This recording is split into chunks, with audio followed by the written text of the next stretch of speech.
Now then, how are you doing? I hope you're well.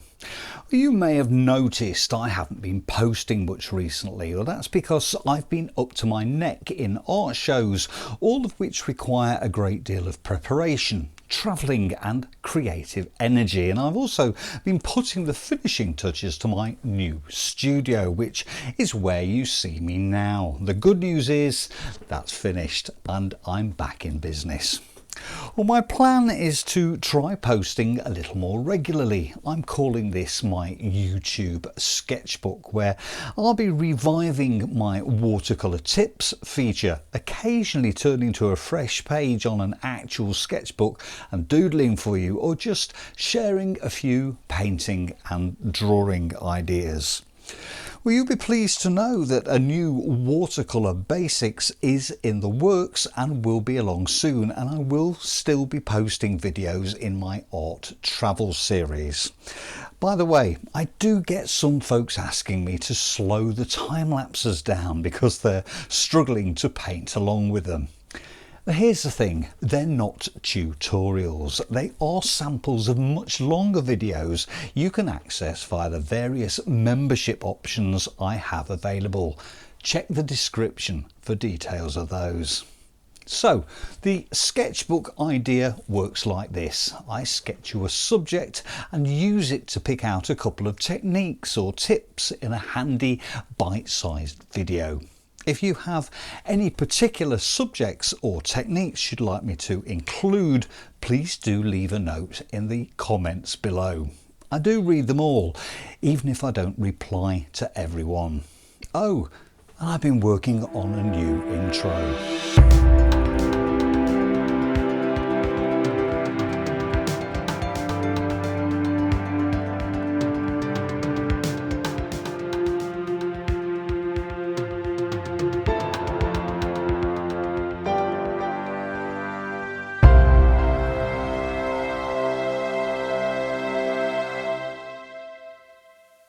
This is an old photo I dug out from my archives of a Packhorse Bridge in Eskdale in the Lake District.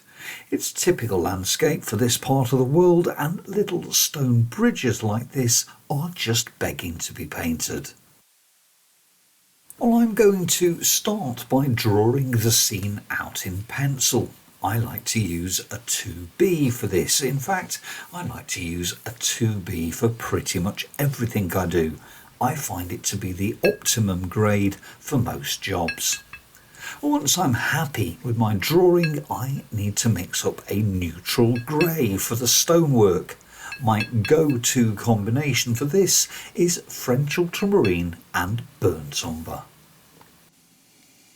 I think it's worth saying that there is no rule book that tells us which order elements should be painted. The fact is, I could just as easily have started with the green of the grass.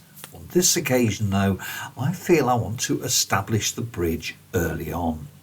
Which brings me to the first of my watercolour tips, and that would be to establish the grasses along the base of the large foreground rock by creating them negatively. Well, I don't use any masking fluid or body colour, so if I want there to be blades of grass appearing light against the darker tone of the stonework, then the way I like to do that is to carefully paint around them. Or if you find you're getting unwanted blobs of paint, then I recommend soaking them up with the corner of a piece of tissue paper. I'm now mixing up a light green for all the areas of grass and vegetation.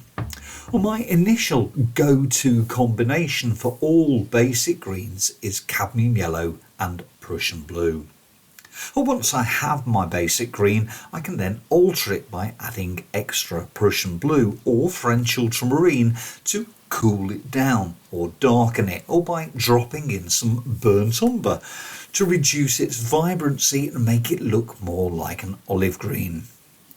Well, the beauty of having previously created my negative grasses is that the light green can now be applied to them without too much fiddling. Oh, by the way, It would be easy to overlook the small patch of grass visible through the arch of the bridge. I've done that a few times, and mixing the same colour to match up with the other greens can be quite a challenge, so always watch out for that.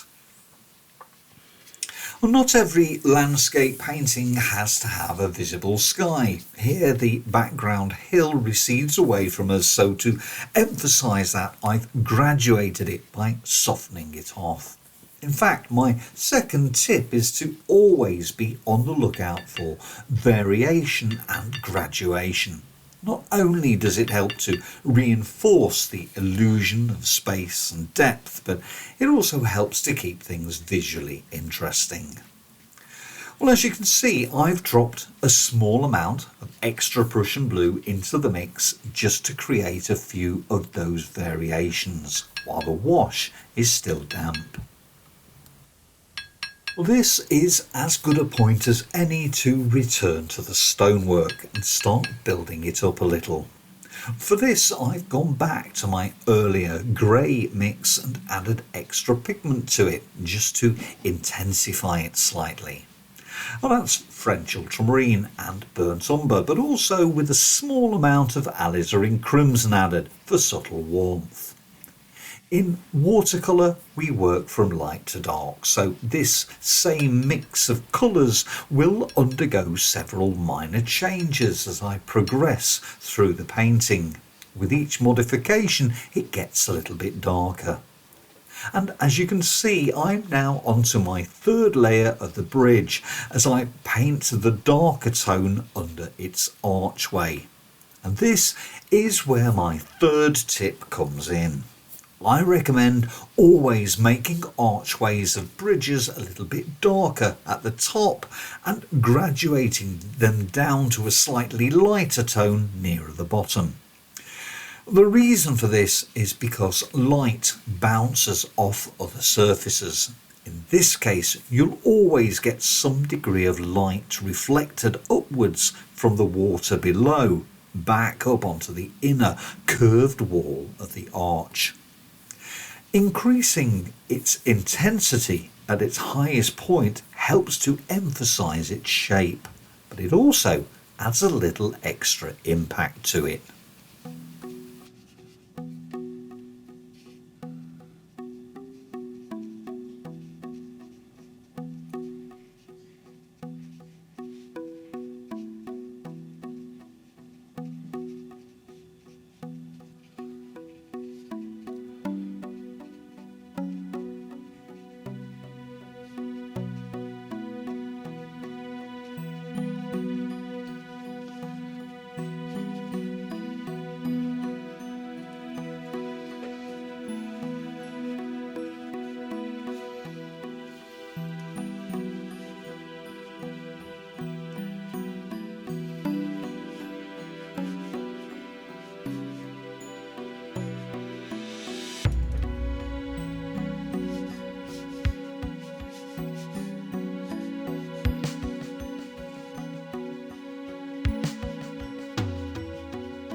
This is only intended as a rough sketch, so I'm not aiming for fine details or a polished finish.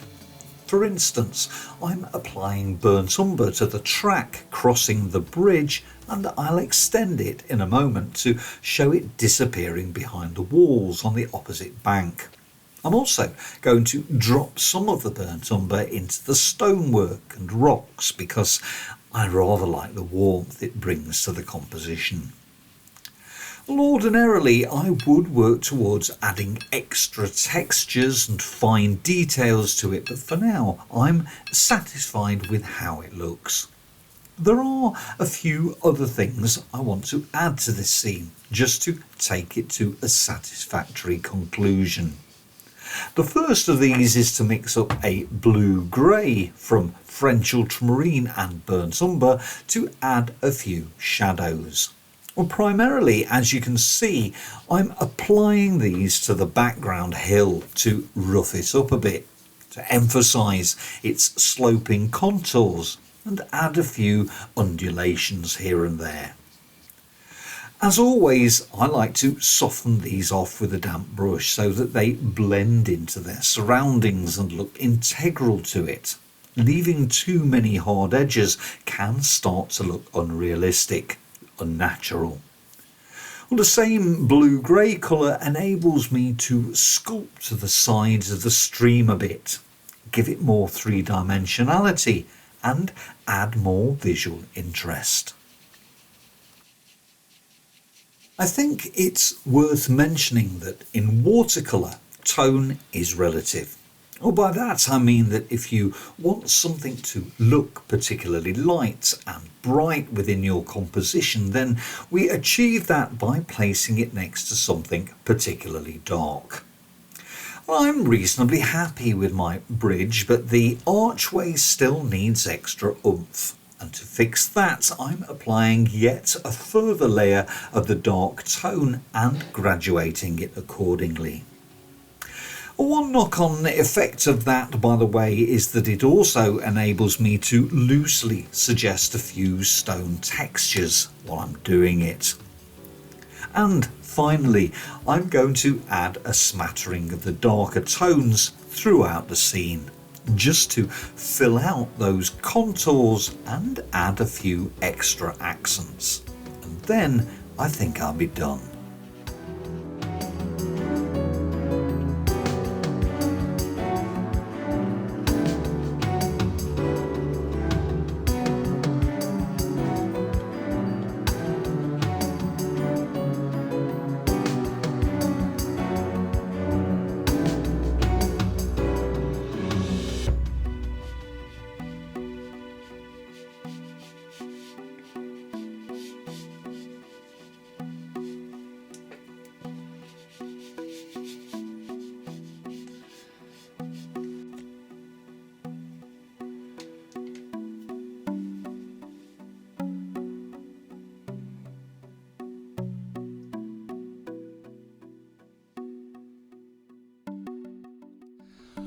Well, I hope you enjoyed that and that my watercolour hints and tips may prove helpful to you. Remember, always graduate the underside of your bridges with the darkest tone at the top.